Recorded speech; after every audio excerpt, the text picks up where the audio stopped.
Good morning, guys. It's Mike with Efficient Fishing here.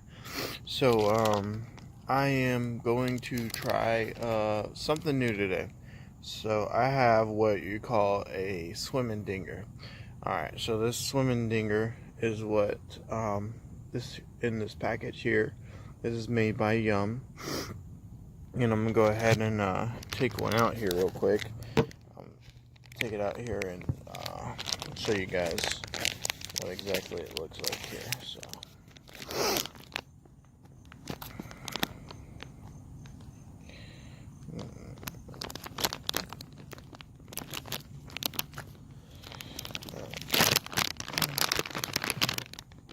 alright, so this is the swimming dinger right here.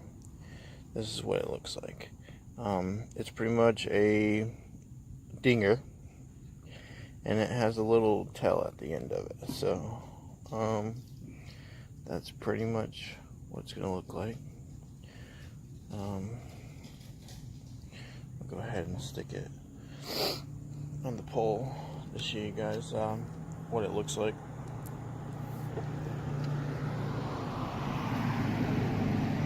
And this one particular does not have a slit, so we're gonna figure that out. And in case you guys didn't know and haven't seen already, what I'm gonna do is face this paddle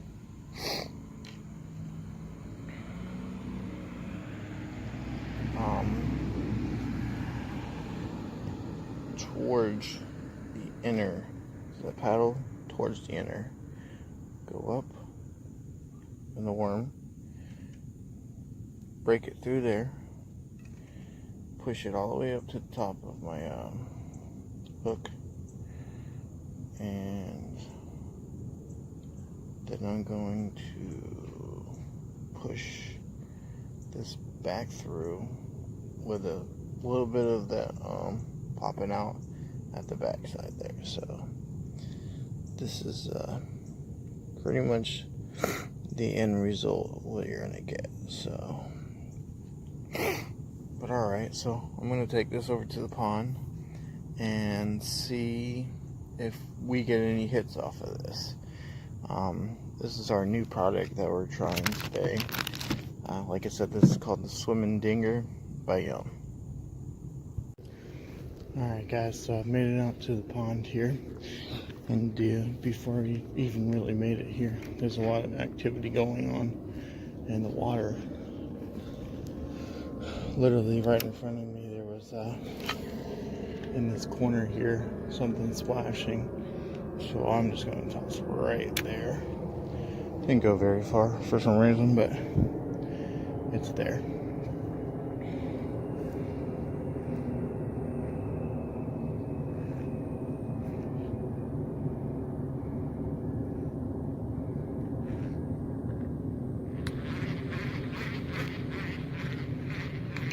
I think I'm going to try that again, toss it out a little further. I usually toss from the side when I throw in this corner. I probably expressed to you guys before that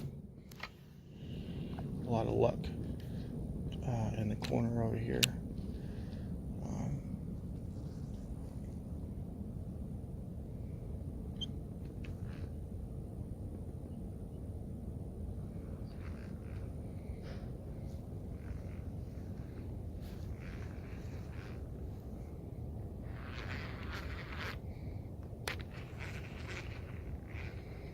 Alright, you guys hold up and see if I can catch something here. Alright guys, so I made it from all the way down there in the corner, so made it from a pretty good stretch of area down this side of the bank here. I've got to the corner, which I have luck in corners. So I had an error. I did catch a 2.5 pounder. I'm just telling you guys this. I caught about a 2.5 pounder off this swimming dinger. Even though you guys didn't see it, it will work. But that requires a lot more action. So this is a corner I know that usually there's a bass in this corner. So what I'm going to do is I've already threw my swimming dinger over there. I gave it about 15 seconds to drop and sit to the bottom, and then I'm going to slowly reel it in. So what happened last time is I actually had thrown, and when I thrown really close to the bank and just slowly reeled it in, so I wouldn't get hooked up on any grass. And when I did, I actually did catch a bass. So that one was about a 2.5 pounder. He grabbed a hold of it, was pretty aggressive, and swam off with it.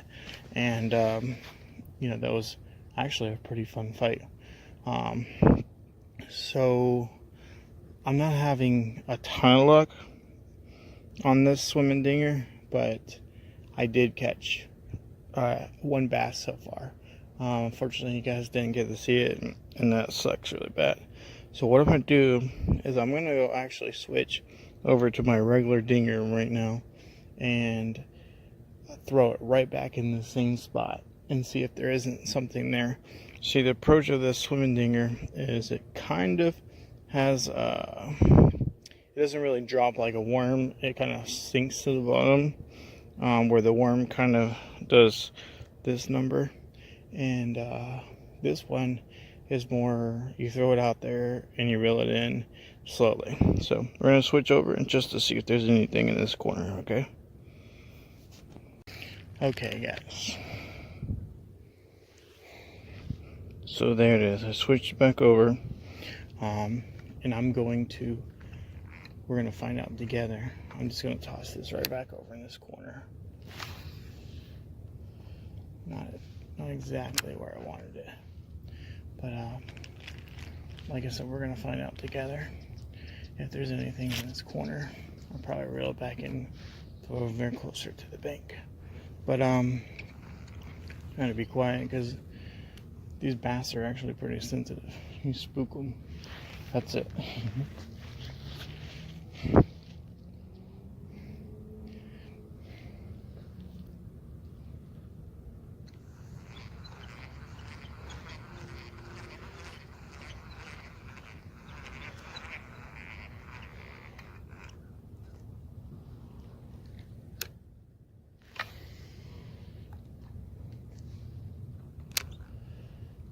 Alright, so right back over here in the corner. Hopefully I hadn't scared off anything. But usually if it takes this long, there's nothing there, so.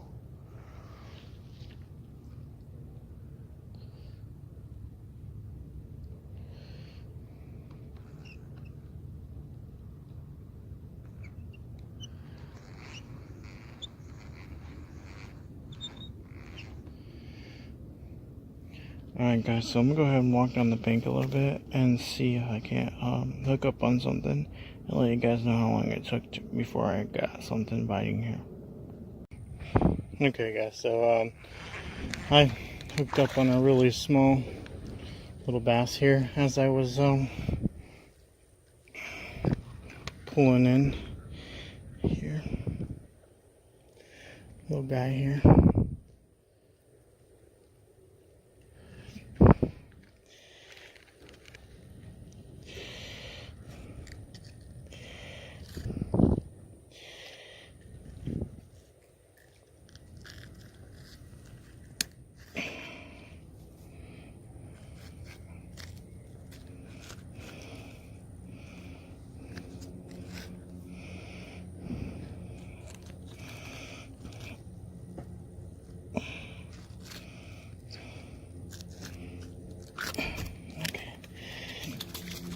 So that goes by to the little guy. So there's one little small bass that I hooked up on my dinger. He was up ahead of ways, and I just threw it up there and let it sit and walked up towards it. And when I did, he was pretty much kind of grabbed it, pulled it. So that's one little guy. So one good thing to know versus this dinger, the regular dinger, and the swimming dinger. The swimming dinger is going to require a little bit more action, probably a little more patience but you're probably going to catch a bigger fish because it's going to be more aggressive. So we'll go ahead and move along and see if I can't catch anything else. I was moving pretty quick, but I did move all the way from this one corner, the second corner over there. So like I said, I was moving pretty quick though. I'd say it's about 3/4 of the distance that I'd already moved from one end to the other. So, and I only caught one bass in between there. So I guess they're not biting too much today. So we're just gonna continue and see what happens here. Okay, guys. So I only caught 2 fish today. One was about a 2.5 pounder, and the other one was like a dingy. There's some overcast today, so that might have affected how the bass were biting this morning. I'm not sure, but I do know that I only got 2, and it's about 8:15, and I actually started about 7, a late start. So about an hour and 15 minutes to catch 2 fish. That is quite a bit of a time lapse for only 2 fish, but still good that I caught fish, because sometimes you go out there and you don't catch any fish at all. So I'm gonna wrap it up. Like I said, I did catch 1 fish on the bigger fish that I caught, which you guys didn't see because I messed up and didn't record it when I thought it was. So it's it was about a 2.5 pounder or so. I didn't weigh them. Anyway, so it was about 2.5 pounds on the swimming dinger. And like I said, that worm in particular is going to require a little bit more work when you're reeling it in. You just can't throw it out there and let it sit. You have to just kind of reel it in slowly, and then you get more action, and then you get bigger fish usually. So that's the way that one's gonna work. So it does work. Today was probably not a good day for her to test it out, but I think later on we're going to try it again. All right, you guys, stay tuned for upcoming videos, more products that I'm gonna attempt to try out. I'm gonna be going up to Erie, Pennsylvania, and probably be doing some fishing up there, and I'll take you guys along with me and see what we catch up there. I'm not familiar with the area, but I do know how to catch bass, and I know there's bass in Lake Erie, probably some good sized one. Not necessarily in Lake Erie, but more that's called the Prescott Isles. It's like, I don't know, like a bay almost up there. Anyway, so we're gonna try that out when I get up there, hopefully, if I have time. So you guys stay tuned. If you haven't already, subscribed and like, and I'll see you guys next time.